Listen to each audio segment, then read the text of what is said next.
Why the North bleeds and the people sleep. Berugi, welcome to the news. And please subscribe to our channel.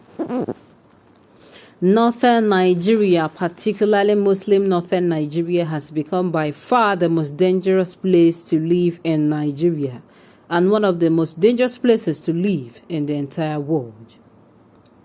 Terrorists, bandits have almost literally taken over the region.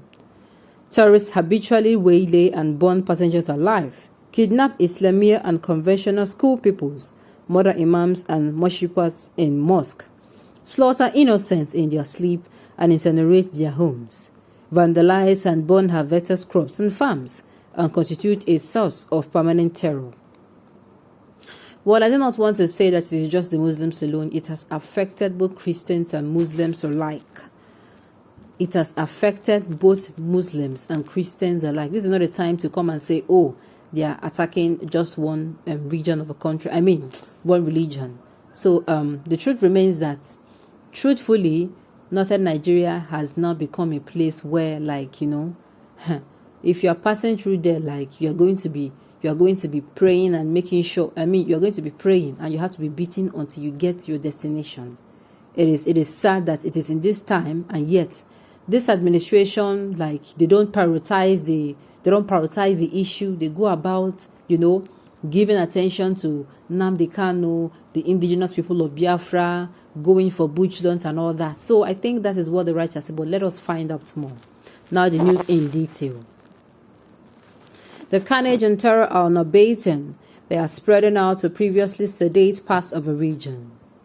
Niger State wishes to be insulated from the communal upheavals, is now becoming the new epic center of terrorist banditry. This is clearly the most precarious moment in northern Nigerians' history. But amid the growing precarity of life in the region, a federal government dominated by northern Muslims at best only pays lip service to security. Yet, they are only muffled, barely audible voices of outrage from everyday northerners. Sure, there are now a few timid emergency northern social critics who rail against the Buhari's regime, outrageous incompetence and cruel unconcern, but there are no mass protests in the street and no consistently violent maledictions against Buhari in mosque, like there would have been if the president were a Christian. Most people in the region initially wanted to conceal the hurt they were nursing because they cared more about the image of Buhari than they cared about their own lives. Although much of northern Nigeria had been drenched in the ocean of blood since at least 2017, even as late as February 2020, many people in the region still lived in denial.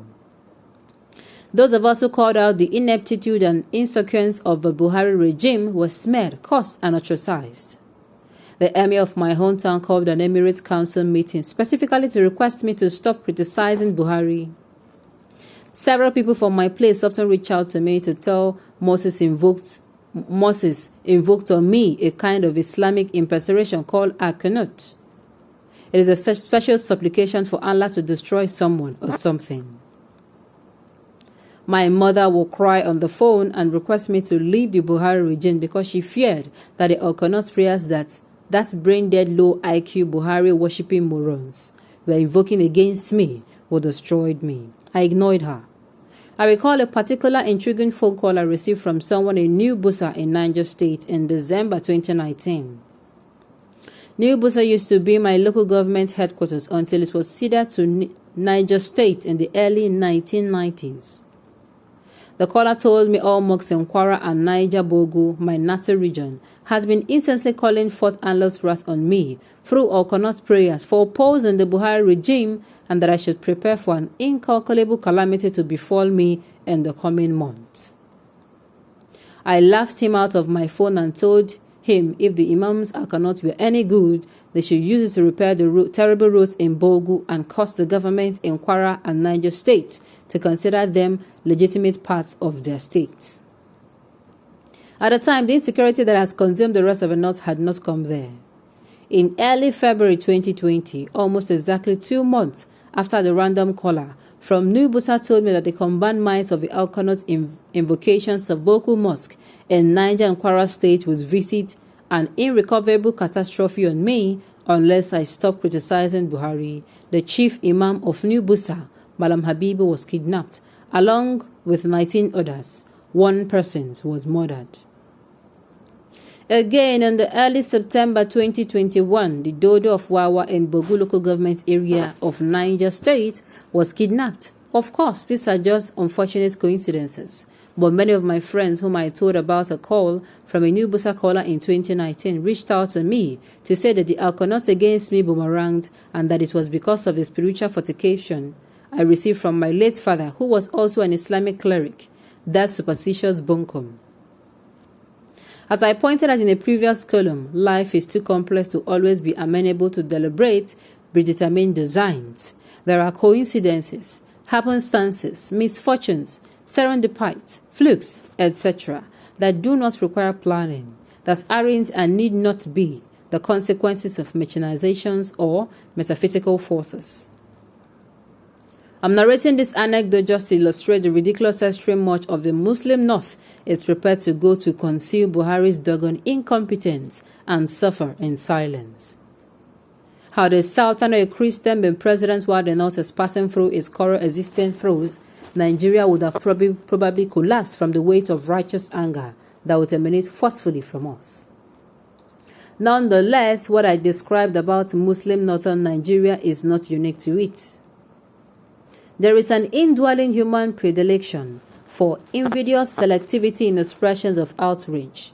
We are wired to perceive and interpret realities in ways that reinforce and soothe our predetermined prejudices. Notice that any time the terrorist bandits inflict the kind of macabre horrors they're inflicting on Muslim Northern Nigeria, on Christian Northern Nigeria, it usually generates more mass indignation.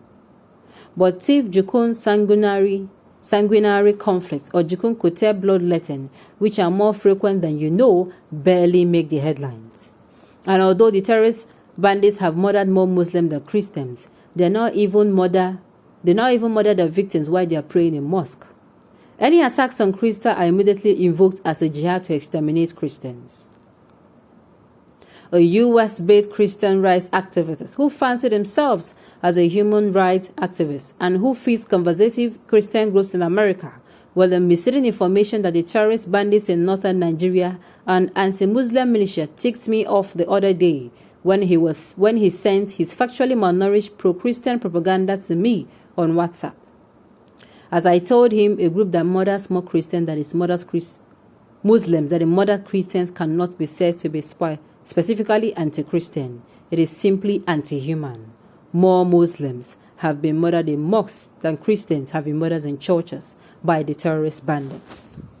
Okay, on this note, we have come to the end of the news. We say thank you for tuning in to listen. Until I come your way next time, enjoy the rest of the day.